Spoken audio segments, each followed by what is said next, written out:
Aba, hindi pa pala tapos itong Magnolia Hotshots dito sa mga trades na gagawin nila. At mukhang masasama sila dito sa gagawing pagbabago dito sa Converge Fiber XS.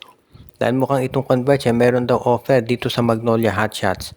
At pinag-iisipang mabuti ng Magnolia kung tatanggapin ito.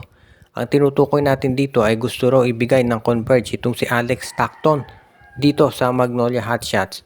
Pero ang magiging kapalit nito si Paul Lee at isang second round draft pick.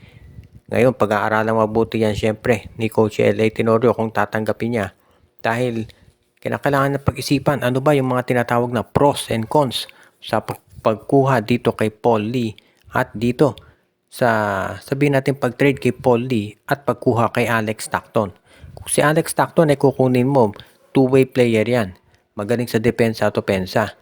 Ito naman si Paul Lee, veterano yan na marami nang napatunayan dito sa Magnolia. So kung ikaw ngayon, itong si Coach L.A. Tenorio, ano ang balak mong gawin dyan? Sa tingin ko po pwede talaga na magamit itong si Alex Stockton. At nababagay yan dito sa kanilang gagawing pagbabago ng mga plays ng Magnolia. Kung nakita ninyo, yung ginagamit ngayon ni Coach L.A., ito sila Chris Kuhn, si Yuken Andrada, James Laput, of course sila Xavier Lucero. Parang completely bago na itong Magnolia. So bagay lamang dyan na idagdag itong si Alex Stockton.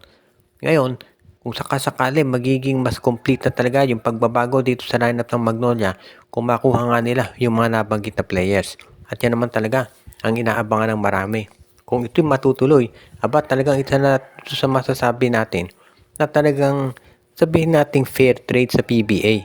Dahil si Alex Stockton naman, alam natin kung anong kaya niyang gawin. At ito si Paul Lee, magbibigay yan ng veteran presence dito sa Converge Fiber XS na makatutulong naman dito sa kanilang roster.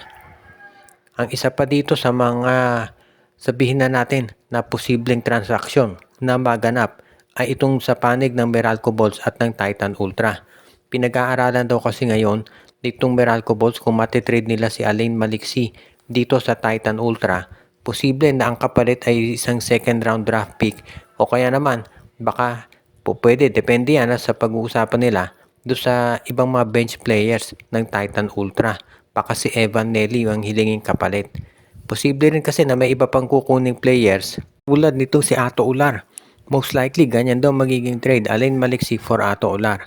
Si Ato Ular ay isang power forward at alam naman natin na itong Meralco Bolts ay naghahanap ng isa pang big man para makatulong dito sa rotation ni Coach Luigi Trillo. Kaya nga kung sakasakali itong si Ato Ular, yan ang magiging isa dito sa mga anchors nitong lineup ng Meralco Bolts. Isa naman to dito sa mga tinatawag natin na magiging maganda talagang dagdag dito sa panig ng Meralco kung matuluyan. Si Alain Maliksi naman magiging isa yan doon sa mga scorers na pwedeng asahan ni Coach Jana Del Cardel o kung sino man yung papalit sa kanya. Dahil kapag nakuha nila itong si Alain Maliksi, alam natin na magaling talaga yan sa 3 points. Kaya nga yan ang pwede talagang gamitin nitong si Coach Cardel. At ito namang si Coach Luigi Trillo, kapag nakuha niya si Ato Ular, magiging maganda niyang kapares nitong si Cliff Hatch doon sa pagre-rebound at depensa. Kaya ito talaga yung nababagay dito sa gagawin nilang lineup ngayon. Kung matuloy ito sa tingin ko, isa yan doon sa mga pupwede talaga na magbago pagdating dito sa pag-adjust nila sa kanilang roster. Kaya nga hindi na nakapagtataka na meron talaga na ganyang nagiging sitwasyon ngayon. Kung matuloy ito, aba, nababagay talaga yan para dito sa sabihin nating lineup nitong Magnolia Hat, nitong Meralco.